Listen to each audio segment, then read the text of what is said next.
As you know, we don't like when people mess with our friends, and we will stand up for our friends, especially friends who have stood up for us. About 2 summers, it was about this time 2 years ago in the summer, we were going around the state collecting signatures on an initiative dealing with parental rights. And at the time, and I would say this was even more of a taboo topic in a state like Washington 2 years ago, where, oh my gosh, you're pushing for parental rights, and you want parents to be able to know if their kid goes to school and identifies as a girl instead of a boy. That's so transphobic of you. And so at the time, I remember it being kind of difficult to get businesses and establishments to agree to host us for these initiative signings, because they were worried, understandably so, that there would be this unhinged backlash against them in the community. Nevertheless, some brave souls stepped up to do the right thing and to host us for these events. One of them was Cutter Point Coffee Company, owned by Ryan Smith and his wife, and they were great. And this is in Lacey. So it was kind of belly of the beast stuff. And we knew that. Olympia nearby is very, very far left.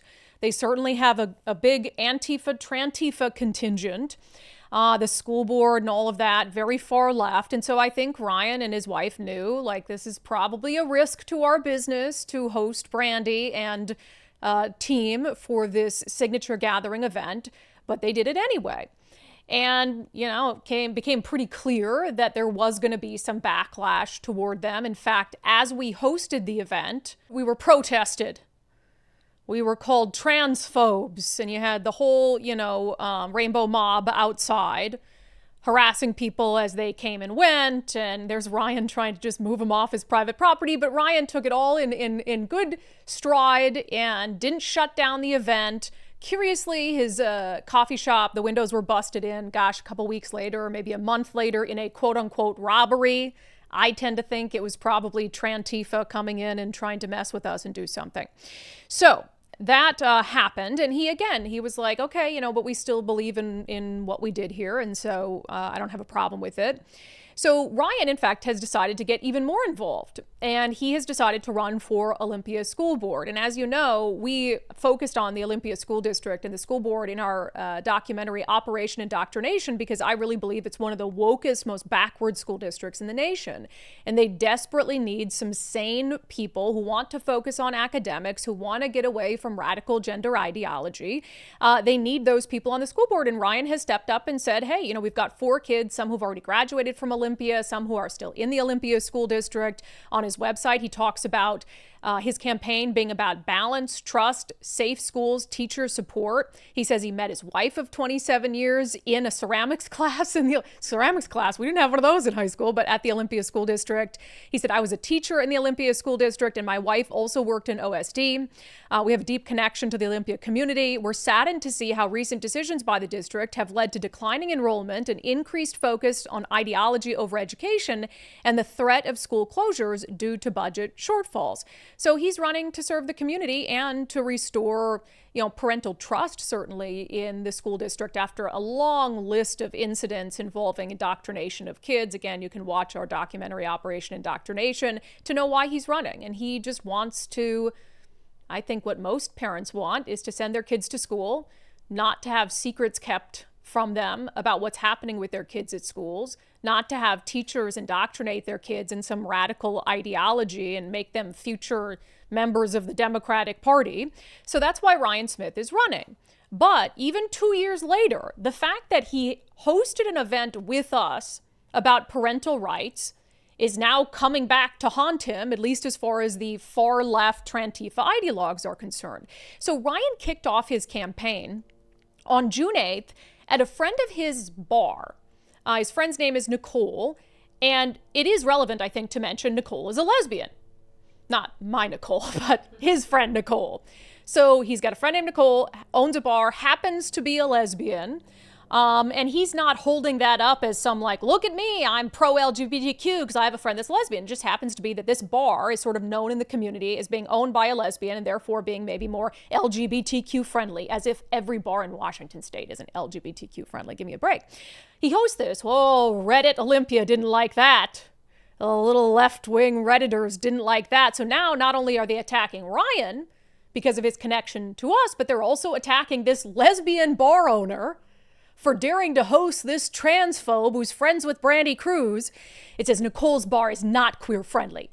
Friendly reminder that although Nicole has tried to pass her bar off as an LGBTQIA friendly place, her co-owner is Andy, somebody else, who has regularly posted transphobic rhetoric, and they're hosting a school board campaign kickoff for Ryan Smith, a pastor who previously held an event harmful to trans youth at the Cutter Point location that he and his wife own. Apparently, our event was harmful to trans youth. That's news to me.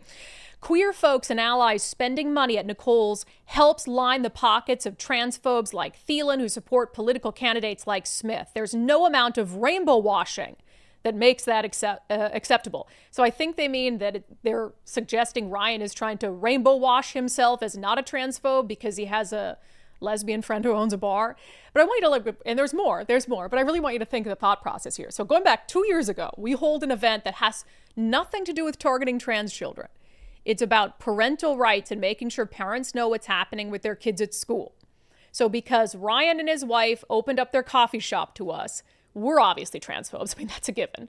Ryan and his wife are transphobes, and anyone Ryan associates with, even if it's a lesbian, hates the LGBTQ plus community. So that's the way of thinking there. And it's not even enough to just disagree and make your disagreement known. They have to try to go after Ryan's business. They have to try to go after his friend's business. Don't spend money here, all of these things, because these are truly unhinged individuals, and it doesn't stop there. Ryan Smith started to notice, shock of all shocks, that his Ryan Smith for school board signs were going missing in the Olympia area. We caught one of these suspects on video. There they are, orange helmet. I don't know if it's a boy or a girl. That might also explain, maybe the reason they're stealing the signs. So caught on video, clear as day, stealing Ryan Smith's campaign signs for Olympia School Board. Ryan has filed a report with the Olympia Police Department, and we will now, of course, because you go after our friends, we go after you, we will now seek to have this individual identified and criminally prosecuted. And we will use our 500,000 person social media reach, and we will do everything we can until that person is identified. And it's just unhinged. And we have that's a pretty good image. I also included, Nicole, if you can bring up a still. I'm sorry, but that orange bike helmet sticks out like a sore thumb. And then also, look at the bike there. It's got some red handles on it. Maybe you recognize there's a little tattoo, I think, on the back of one of the calves, maybe something. It could be a shadow, but it could also be a tattoo. But that's a pretty good image. So I feel like after the show today, we're going to post this. We're going to get this person identified. We're going to get some justice for Ryan Smith and his Olympia School District campaign. But this just shows you the mentality of the left. It's not enough just to disagree and to bring your ideas forth and to say, here's our candidate who we support. And but they have to take it so far that they want to hinder the ability of other citizens to even know about or hear about the message of another candidate, because they know they can't win on the merits. When they have to debate on the actual merits of keeping secrets from parents, of transing kids in schools, of pushing radical gender ideology and political ideology onto kids, they know that's a losing message. And so it's we can't be a battle of ideas here. So we got to steal his signs. We got to try to alienate him and ruin his friends' businesses so his friends won't stand up for him or won't donate to his campaign or won't host events for him because we'll make it too unsafe for them to do so. And that's what the radical left and Trantifa has always been about.